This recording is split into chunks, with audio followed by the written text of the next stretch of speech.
아니, 이해가 안 가요.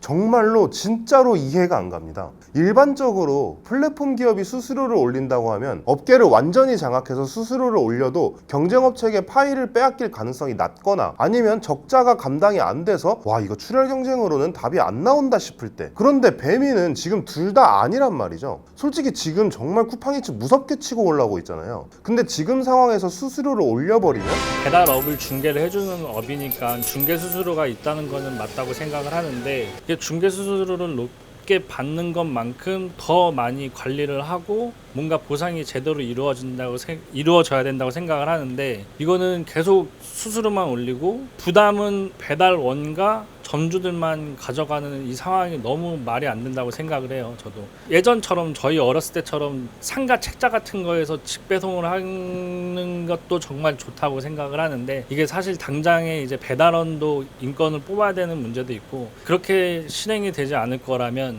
배달 업체 중개 수수료에서 어느 정도 적당한 수수료를 받아서 운영을 하는 게 맞지 않나. 점주들이 플랫폼마다 음식 가격 다 다르게 설정할 수 있는 거 아시죠? 만약에 점주들이 쿠팡이츠, 요기요는 그대로 놔두고 배민에 파는 음식에만 그 수수료 인상분 반영해서 가격 올려버리면 어쩔 거냐고요. 당연히 문제가 되겠죠. 매출도 늘어나겠지만 그만큼 또 사람을 써야 되는 부분이고, 직배송을 하게 되더라도 배달 인원을 또 충당을 해야 되니까 지금 물가를 생각한다면은 조금 뭐 인상이 불가피하다고 생각을 해요. 또 제가 실제로 이건 목격했던 건데, 저희 집 근처에 단골 치킨집이 있어서 자주 가서 먹게 되는데, 어느 날은 이제 비가 오기도 하고 너무 나가기 귀찮아서 배달을 시켜 먹으려고 어플을 켜서 단골 치킨집에 들어가서 주문을 하려고 보니 제가 먹던 메뉴가 21,000원에 매장에서 먹을 수 있었다 그러면은 무료 배송인데 가격이 23,000원이었나 4,000원이었나로 표기가 돼 있는 걸 봤어요. 그래서 너무 놀라웠던 기억이 있습니다.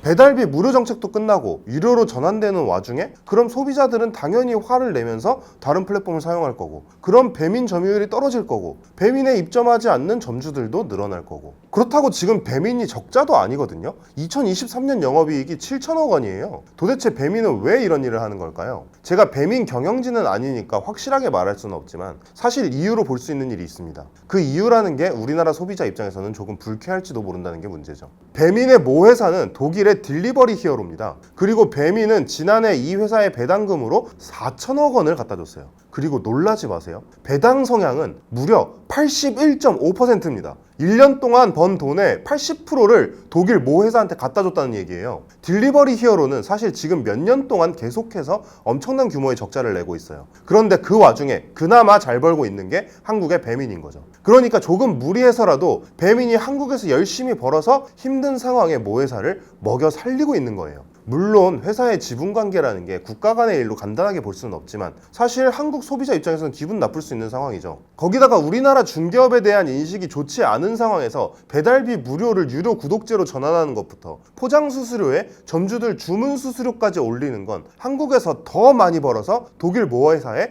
더 많이 갖다 주겠다, 이런 식으로 해석할 수도 있는 일이 될 거예요. 물론 다르게 본다면 뭐 충분히 또 다르게 볼 수 있는 상황이긴 해요. 배민이 볼 때 지금 한국 배달앱들의 출혈 경쟁이 도를 넘었고 이러다 다 죽어 싶으니까 출혈 경쟁을 멈추기 위해 대표로 칼을 빼는 것이다, 뭐 이렇게도 좋게 해석해 볼 수 있겠죠. 하지만 배민의 의도가 무엇이든 간에 한국 배달 문화에는 없었던 배달 수수료도 사실 껄끄러운데 갑작스런 포장 수수료 추가에 주문 수수료 인상까지. 이미 점주들은 단체 행동에 나서고 있어요. 소비자들의 시선 역시 곱지 않고요. 배민이 점주들의 반발에 부딪힌 게 사실 이번이 처음은 아니죠. 그리고 배민은 지금까지 슬기롭게 그 위기를 헤쳐나와서 현재 대한민국 배달앱 시장 1위를 지키고는 있어요. 하지만 배민 같은 중개업자의 수수료 정책 때문에 점주들은 점주들대로 고통받고 실제 소비자들이 지불해야 하는 가격은 올라가는 상황에 대한 비판도 거세지고 있습니다. 배달의 민족이 사실은 게르만 민족이었나, 뭐 이런 말이 나올 정도로 민심이 좋지 않은 것 같은데요. 과연 배민은 이번에도 이 상황을 잘 빠져나갈 수 있을까요?